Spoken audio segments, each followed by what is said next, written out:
अस्सलाम वालेकुम। आज मैं आपके लिए बहुत ही मज़ेदार रबड़ी खीर की रेसिपी लेकर आई हूँ। लेकिन ये रबड़ी खीर बहुत ही डिफरेंट स्टाइल से बनकर तैयार होगी और खाने में इतनी ज़्यादा टेस्टी लगती है कि एक बार आप इस रेसिपी को ट्राई करेंगे तो अपने घर की हर दावत में इसी रबड़ी खीर को बनाकर तैयार करेंगे। तो चलिए चलते हैं इस बहुत ही मज़ेदार सी रबड़ी खीर की रेसिपी की तरफ। इस मज़ेदार सी खीर को बनाने के लिए 1 किलो दूध एक कढ़ाई के अंदर ऐड कर दिया है।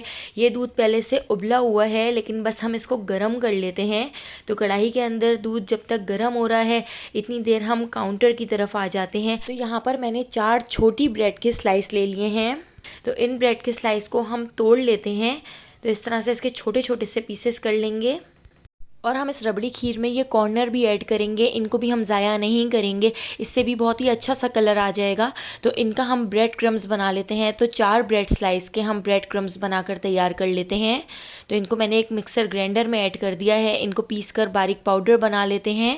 तो यहाँ पर आप देख सकते हैं डबल रोटी को पीस कर मैंने यहाँ पर ब्रेड क्रम्स बनाकर तैयार कर लिए हैं। इनको एक प्लेट में डालकर साइड पर रख देते हैं। अब हमने यहाँ पर 3 गाजर ले ली हैं।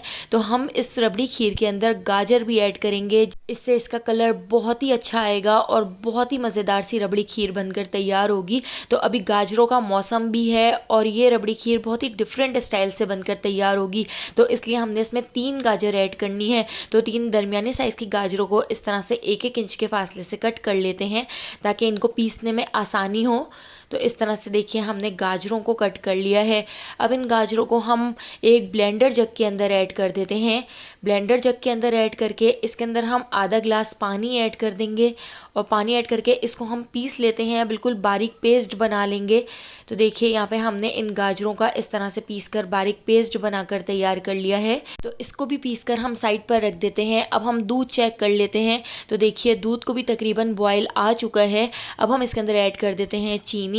तो 1 किलो दूध के अंदर मैंने 6 to 7 टेबल स्पून चीनी ऐड की है। चीनी आप अपने टेस्ट के हिसाब से कम या ज़्यादा कर सकते हैं। चीनी ऐड करके चीनी को भी अच्छी तरह से मिक्स कर लिया है और यहाँ पर आप देख सकते हैं दूध को अच्छी तरह से बॉयल आ चुका है। जब दूध में इस तरह से बॉयल आना शुरू हो जाए तो अब हम इसके अंदर ऐड कर देते हैं ब्रेड क्रम्स। तो 4 ब्रेड के स्लाइस को इस तरह से हमने पीस कर ब्रेड क्रम्स बना के तैयार कर लिया था। इससे आपकी जो रबड़ी खीर है वो बहुत ही टेस्टी बनकर तैयार होगी और ये रेसिपी बहुत ही झटपट बन के तैयार हो जाती है। अगर आपके घर में कोई मेहमान आने वाले हों तो आधे घंटे के अंदर अंदर आप ये रबड़ी खीर बनाकर इसको फ्रिज में रख दें और ठंडी ठंडी खाने में तो बहुत ही मज़ेदार लगती है। अब हम इसके अंदर ऐड कर देते हैं जो हमने गाजरें पीस ली थी। तो गाजरों का पेस्ट भी हम इसके अंदर ऐड कर देते हैं। तो आप देख सकते हैं गाजरें बहुत अच्छी तरह से हमने पीसी हैं, पेस्ट बनाया है। तो गाजरों को भी हम इसके अंदर अच्छी तरह से मिक्स कर लेते हैं। गाजर ऐड करने से आप इसका कलर चेक करें, कितना खूबसूरत सा कलर आ चुका है। आप गजरेला और गाजर के हलवे को भूल जाएंगे जब आप ये बहुत ही मज़ेदार सी रबड़ी खीर बना के तैयार करेंगे। अब हम इसके अंदर ऐड कर देते हैं 1/2 टीस्पून इलायची पाउडर और सारी चीज़ें ऐड करके इस खीर को 15 से 20 मिनट पका लेते हैं, थोड़ा सा गाढ़ा कर लेते हैं। तो यहाँ पर आप देख सकते हैं हमारी जो खीर है वो रेडी हो चुकी है, काफ़ी थिक हो चुकी है। 15 से 20 मिनट मैंने इसको लो फ्लेम पर पका लिया था। तो यहाँ पर हमारी खीर रेडी है। अभी हम इसके अंदर लगाएंगे एक ज़बरदस्त सा भगार। तो हमने एक पैन के अंदर ऐड कर दिया है 1 टेबल स्पून असली घी। इसके अंदर हम ऐड कर देते हैं कटे हुए बादाम और पिस्ते। बादाम और पिस्तों को हम अच्छी तरह से फ्राई कर लेते हैं। लो फ्लेम पर फ्राई करेंगे ताकि हमारे जो बादाम और पिस्ते हैं वो जल ना जाएं।